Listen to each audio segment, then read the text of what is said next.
વડોદરા શહેરના નવાયાર્ડ વિસ્તારમાં રેલવે લોકો શેડમાં મેમુ કાર લોકો શેડની બંધ રૂમમાંથી વિદેશી દારૂનો જથ્થો પકડાતા રેલવે તંત્ર અને રેલવે સત્તાધીશોમાં દોડધામ જોવા મળી છે. વડોદરા રેલવે એલસીબી ટીમે આ અંગે વધુ તપાસ હાથ ધરી છે. શહેરના નવાયાર્ડ ખાતે આવેલ રેલવે લોકો શેડના મેમુ કાર લોકો શેડમાં વિદેશી શરાબનો જથ્થો સંતાડાયો હોવાની બાતમી Vadodara railway local crime branch તથા વડોદરા રેલવે પોલીસને મળતા મેમુ કાર શેડમાં આવેલી જગ્યા પર તપાસ હાથ ધરી હતી. રૂબિન શેખ અને કપિલ સિંઘનો મુદ્દામાલ હોવાનું એમાં બહાર આવ્યું હતું.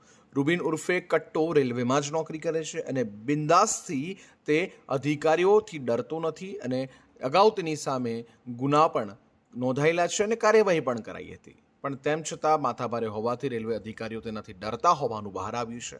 પોલીસે ઘટના સ્થળેથી 9,143 નંગ વિદેશી શરાબની બોટલો કિંમત 38 લાખનો મુદ્દામાલ જપ્ત કરી વધુ કાર્યવાહી હાથ ધરી હતી.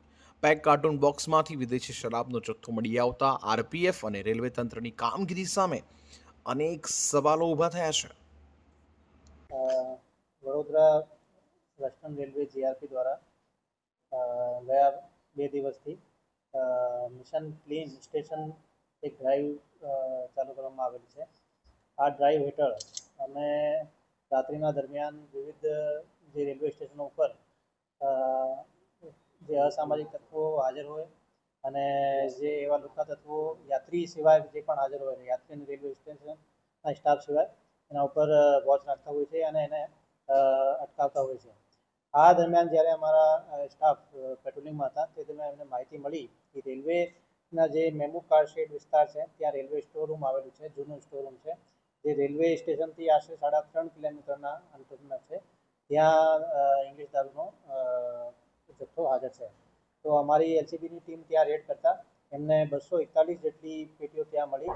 ટોટલ 38 લાખ જેટલો મુદ્દામાલ ત્યાંથી રિકવર કરવામાં આવેલું અને આમાં જ્યારે વધુ તપાસ કરતા આમાં આરોપી તરીકે રૂબિન યુસુફ મિયા શેખ અને કપિલ સિંઘ કુંતલ તરીકેનું નામ જાણવા મળેલું છે. બંને અત્યારે વોન્ટેડ છે અને અમારી ટીમ સતત એમને શોધવા માટે લાગેલી છે. હા, આમાં જે રૂબિન શેખ છે આ રેલવે અપોઇન્ટમેન્ટ તરીકે કામ કરે છે અને એનો જૂનો ઇતિહાસ રૂબિન 2018માં મર્ડરનો આરોપી પણ છે અને વડોદરા શહેરમાં એમના વિરુદ્ધમાં વિવિધ પ્રોહિબિશનના ગુનાઓ અને અસોલ્ટના ગુનાઓ પણ દાખલ છે અને નવાયાર્ડ વિસ્તારના જે રેલવે કોલોની છે ત્યાં રહે છે. આ બધું તપાસ અત્યારે ચાલુ છે અને જ્યારે એમની ધરપકડ કરવામાં આવશે ત્યારે બધું તપાસ કરવામાં આવશે. આમાં પણ એના સીડીઆર વગેરે બધું એનાલિસિસ ચાલુ છે અને ક્યારે ત્યાં આવ્યો માલ, ક્યાંથી આવ્યો અને કઈ રસદ લઈને આવ્યા આ બધું તપાસ અત્યારે લોકો કરી રહ્યા છે.